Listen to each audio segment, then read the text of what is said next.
Okay, class. So today we'll be talking about Kierkegaard's book, Either Or.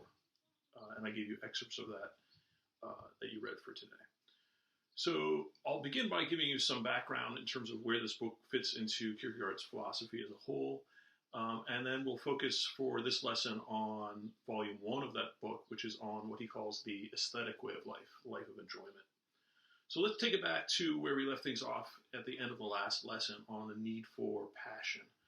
We said that for existentialists like Kierkegaard, life is meaningless unless you have some sort of guiding passion. But that leaves open the question, what passion is sufficient to give life meaning? Will any passion do? Does it matter which passion you have and which passion structures your life? Kierkegaard worked out a kind of schema of different ways of life according to what passion you had in life. And that's what I have on the board here. He thinks some people live a life in which enjoyment or pleasure is their highest passion, and he calls that the aesthetic life. This comes from the Greek word for experience. These days, aesthetics means the study of art and beauty. But more broadly, what he means by the aesthetic life is any life in which you're devoted to some form of pleasure or enjoyment. The next life that he explores is what he calls the ethical life. This is the life in which your highest passion is for your ethical duty and specifically for your self-responsibility. Your passion is for being a good, virtuous person. And then he also talks about a religious life in which your highest passion is faith. The book Either Or just deals with these two. And so those are the two that we'll be talking about today, the aesthetic life and the ethical life.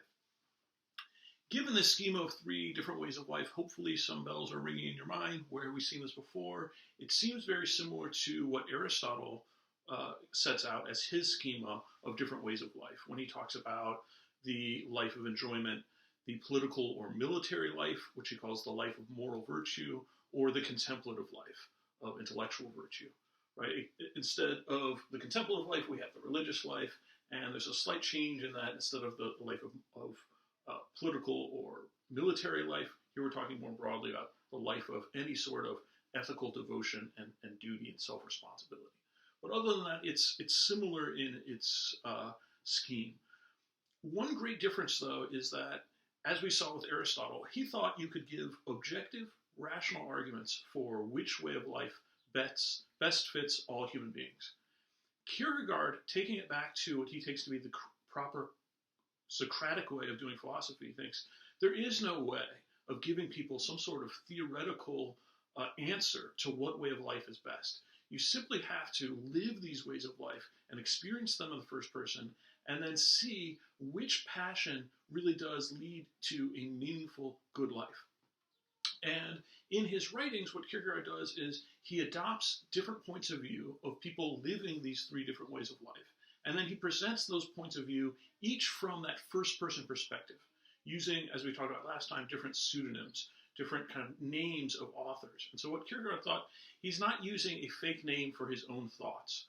The way he understood this was he's putting himself inside a character that he's created, and he's writing from that character's perspective, and he's presenting their take on their way of life from their first-person perspective. And then he leaves it open to the reader to see which way of life is best. But it's not exactly the case that he leaves it as a totally open-ended question. He thinks that it helps to see these characters grapple with the problems that they face in life. And he thinks specifically it helps to see these different authors or pseudonyms talk about what he calls despair. He says some ways of life encounter a despair in which there's a failure of that way of life by its own standards. So whatever it is your highest passion, whatever it is you most believe in, if for some reason there's an internal contradiction such that you can't live up to those highest standards, right, and there's something wrong with those standards themselves, then that's a failure of a way of life. But Kierkegaard thought there's no way of expressing that in a purely rational theory, but there is a way in a kind of literary form of showing people living these different ways of life and showing them falling into this state of despair where they feel that they have failed according to their own standards to live up to a meaningful life. For Kierkegaard, despair was the worst thing that can happen to you, to live a life and then realize, wait, that my entire way of life is a failure. On the other hand, he said, hidden within this great failure and disaster is the possibility of change. And he thought that out of despair, you can have what he calls a leap, in which you realize that this way of life that you're living is a failure. You need to abandon it entirely and move on to a different way of life. And so in terms of what we'll be talking about today between aesthetic and the ethical way of life, Kierkegaard thinks, although there's not a rational theoretical way of explaining why one is worse than the other, perhaps you could show kind of in a literary form, by exploring them in the first person, that this way of life leads to a kind of despair in which you give up on it, and instead you abandon it and make a sort of leap to the ethical way of life. Kierkegaard's most famous in terms of this concept of a leap for talking about a leap of faith in which you leap into the religious way of life. And in contrast to a lot of theologians, really kind of the history of theology, Kierkegaard thought, once again, there is no rational way of explaining to somebody why a life of faith is better than any other way of life. But he thought that it is possible when people live a certain way of life and reach a point of despair, it is possible that they're kind of pushed out of that way of life by its own failure, and they might take a leap of faith into the religious life. So, as I said, either or just deals with these two, and so those are the two that we'll focus on today. And for the first lesson, we'll just talk about the aesthetic life. Either or is presented by a neutral editor that Kierkegaard doesn't name. It's some guy who claims to have found this book in a hidden compartment of his desk. And he has this elaborate scheme of how he came about this desk kind of randomly, and how he randomly found these two papers by a young man living the life of enjoyment. We only know that young man by the name A. And then the second volume of Either Or is written by a slightly older man who at first we simply know of as B. And later on we know that he's a judge and that his name is William. And so he's now known as Judge William. But the way that Either Or is presented is the first volume presents this way of life, the second volume presents this way of life, and you're supposed to, as a reader, make your own decision as to which way of life is better, hence the title Either Or. Okay, so let's jump into the reading, the first part of the reading you did, those first couple pages, which deal with this young man A presenting his experiences trying to live the life of enjoyment. And as you notice, the main theme that he points out is boredom, right? And in the longest of those passages, he talks about how, he says, these days you're supposed to adopt a principle.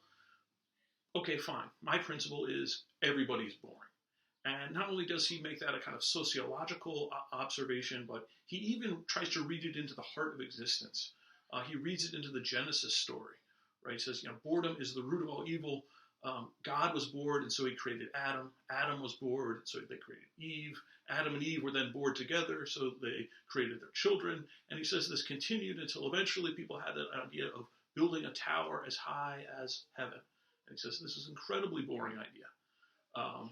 And he says this shows you how boredom, once it enters the world, kind of takes over everything.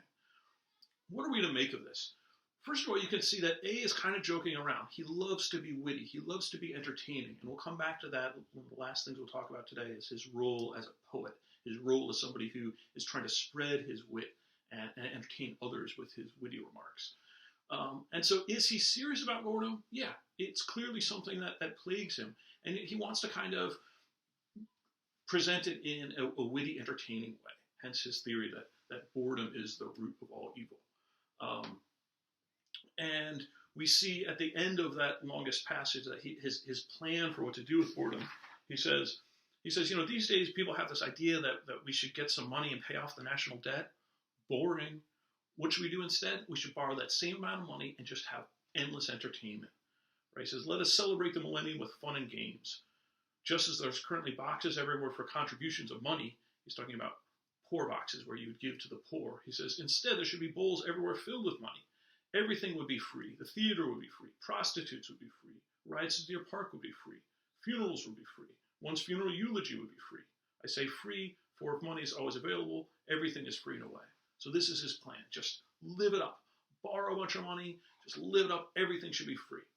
Right? And he compares this to the Roman bread and circuses. the Roman patricians would not only give away free bread, but the circuses refer to the games that they would have, gladiatorial combat and things like that, as a way of entertaining the masses, right? And this is the way the Roman patricians essentially held the masses in check.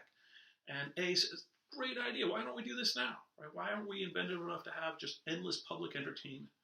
Right? But he also builds into it, at least hints as to what the problem is. He says, no one will be allowed to own any property. An exception should be made only for me. I shall set aside for myself 100 Riksdaler a day deposited in a London bank, partly because I cannot manage on less, partly because I'm the one who provided the idea, and finally because no one knows if I will not be able to think a new idea when the 15 million is exhausted. Right? So hopefully you kind of already foreseen that this is a problem. Endlessly borrowing money just to entertain people, how long is that going to last? It seems like eventually the money's going to run out. And what then? Right? And A's plan is, well, I'm going to have some money stored away just for myself. I'm going to make an exception of myself, right? Because I can't last on anything more than $100 a day. And moreover, is my idea, and I might not have another idea. This already shows you, again, this is not a serious plan for A, right? He's playing around with the idea of boredom and enjoyment, right? He's kind of joking with his audience, saying, yeah, shouldn't we do this? But no, he's trying to lead you into a false plan, right? He doesn't really believe in this plan. But let's look at some of the things he says more seriously about boredom. For example, on that first page where he talks about some things that used to entertain him and that now he finds boring. He talks about drinking wine, for example. He says, originally drinking wine was exciting for me, right? But now I drink a little bit, I get even more bored, and a lot of it I just get depressed, right? This is not fun for me anymore. Another example he uses is riding, horse riding, right? He says, it used to be that at the first opportunity, I would leave aboard my horse, and it was so much fun. I'd be riding through the forest. It was awesome. But he says, now I ride for so long that my horse is totally exhausted, and yet for me, it's as if we never left. This is utterly boring. Okay? So what's going on there? He says, things that you find enjoyable the first time around tend to become boring as you do them again and again. And let's give some other examples. Let's suppose you go out to the movie theater and you see a movie and you thought it was a great movie, right? And that was a really entertaining way of spending an afternoon. Suppose you try the same thing. You go to the same movie the next day. Okay, yeah, maybe it's still interesting. Maybe you notice some things you hadn't before, but it's probably not as interesting. Imagine you see that same movie on the third day in a row. Probably you're going to get a little bit bored. What about the 10th day in a row? You've seen that same movie. It's going to be utterly boring, right? But I thought the movie was exciting to you, right? What's happened? Something that's exciting the first instance tends to become more and more boring as you do it again and again, right? And so this is what has plagued A so far. He says, things that I used to find enjoyable, I'm now bored by. He proposes, though, at the end, he hints at a kind of solution when he talks about possibility. He says, pleasure disappoints, possibility does not. And I asked you about that in the reading questions. What he means by that is, what you need to keep yourself entertained are new sources of enjoyment, right? You can't simply be going back to the same ones. You need to start cultivating new forms of enjoyment. And if you notice at the top of the second page in the reading I gave you, it gives you the title of that whole section, which is called Rotation of Crops. What he's making allusion there to is the fact that farmers will rotate their crops. They'll have different crops growing on the same land in different times. And the metaphor there for A is you need to rotate the crops that you're trying to yield pleasure from. You need to find new sources of pleasure. And he thinks that somebody who is able to do that and who always sees kind of a new possibility of something new to experience, that person might not get bored. Right?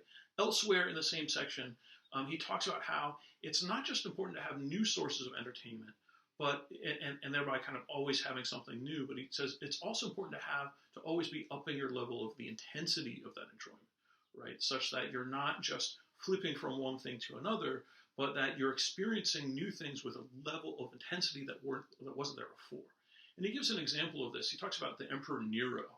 And he says, Nero, maybe he began by eating on plates of silver. That was boring, so he threw those away, and now he's eating off plates of gold. That's getting bored.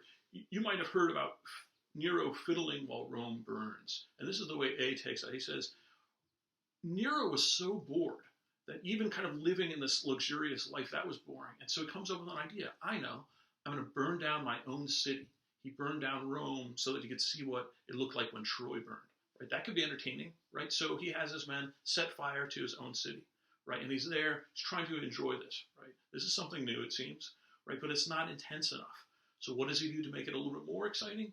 He plays the fiddle while it's burning, right? And in a way, although A points to that as a positive example, you can see the problem already, right? It seems like this is going to run out. I mean, what does Nero do after he's burned down his own city while he's playing the fiddle? What is he going to like drink wine and play the fiddle, right? And then burn down somebody else's city? Where does it all end? And this is exactly the problem that's plaguing A, is that he's looking around for ever new sources of enjoyment. He's trying to be a connoisseur who is experiencing things at levels of intensity and levels of connoisseurship in which he kind of experiences what's so special about things. And yet, as he's trying to find enjoyment in things, that enjoyment is always receding. And instead of being entertained, he ends up bored, right? And so this seems to be the critique of the aesthetic way of life from within, right? It's not an objective, rational critique the way that we saw it in Aristotle, that this life is fit only for animals, and so human beings it's have other capacities, so it's not fitting for them. This is supposed to be a kind of internal critique. If you try to live just for enjoyment, A shows you will instead end up bored, right? And boredom is obviously the opposite of enjoyment. So you can see how this life fails by its own standards. Your highest standard of what is good is enjoyment, but instead, if that life leads to boredom, then it has failed by its own standards, right? In other words, although A doesn't come to this realization, the idea is A is showing us that this is a life of despair. So we get probably the clearest case of this is something that's being shown to us in the very last little passage from that on page 2 of your reading, either or an ecstatic discourse. Right, so this is A's take on what this concept of either or means. Within the book Either Or, both A, living this life, and B, living this life, have their own conception of what either or means. This is what it means for A.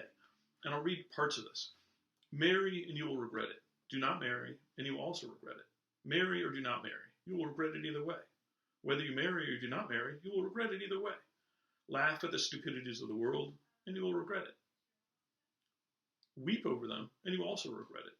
Laugh at the stupidities of the world, or weep over them, you will regret it either way. Right? And then skipping down, hang yourself, and you will regret it. Do not hang yourself, and you will also regret it. Hang yourself or do not hang yourself, you will regret it either way. Right? And he ends by saying, this, gentlemen, is the quintessence of all the wisdom of life. So we see here A has reached this point of kind of utmost cynicism and despair, right? Where he says, it doesn't matter. It seems like nothing matters, right? And you can think of, you remember the love story that I gave you last time, and this book Either Or is very much Kierkegaard reflecting on, should I live the life of enjoyment and not get married, or should I do the responsible, ethical thing and marry Regina? And his cynical side is definitely telling him, look, if you marry Regina, you're going to regret it. If you don't marry Regina, you're going to regret it. So it doesn't matter. Right? And so you can see in this moment a sense of nothing matters, right? And so again, this is Kierkegaard's way of, in a literary form, showing us this despair, right? So he's not giving us, at least here, some sort of analysis or trying to show us objectively. Instead, he's saying, if you live a life the way A does, you will eventually reach this point of boredom and despair, in which you fail by your own standards, and you can't see anything as worthwhile. There's one more trick, though, that A tries to pull to salvage some sense of meaning, right? Even though he knows that his life is a great disappointment, that he's utterly bored. He says, yeah, but I'm a poet.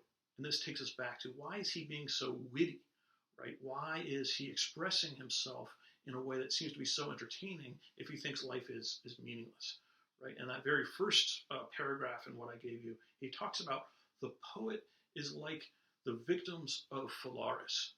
And this is perhaps a mythical story about the tyrant Phalaris, who he builds this huge iron bull or bronze bull, and it's hollow. And what he does when he wants to torture people is he puts them in the bull, and he puts the bull over a fire, right? But the mouthpiece of the bull is shaped in such a way that their screams as they're dying to death, as they're being roasted alive, their screams come out as beautiful sounds. And A says, this is exactly what it is to be the poet, right? And clearly he's presenting himself as a poet. He's saying, I'm suffering, right? I'm disappointed. I'm bored, right? I don't find any meaning to life, but I can be witty in the way I express that and thereby entertain others, right? So this is his kind of last step of saying, yeah, I don't find myself in a state of enjoyment, but at least I can present and provoke enjoyment in others by being this witty poet. Right? From the perspective of his friend Judge William B., who presents the ethical way of life, and who we'll talk about next, his analysis is, look, you've clearly despaired of your way of life, but you haven't made this leap into the next way of life, into the ethical way of life. Why not? Precisely because you're still trying to latch on to some sense of enjoyment as worthwhile, right? And the judge says, your real problem is not that you're despairing, it's that you haven't fully despaired, right? It's that you haven't fully given up on this failed way of life, and you're still latching at some slight ability to find meaning by entertaining others. But the judge thinks what you really need to do is fully despair, give up on this way of life entirely, and that will set you up for a leap to a much better way of life. Okay, so that's the aesthetic way of life and how Kierkegaard thinks you can present this sense of despair. For your reflections today, what I want to simply ask you is, do you agree with the premise here that the life of enjoyment necessarily leads to boredom and disappointment and thereby fails of its own standards, right? Or do you disagree and think that it is possible for people to live a life of enjoyment and for that to be a meaningful, sustainable existence?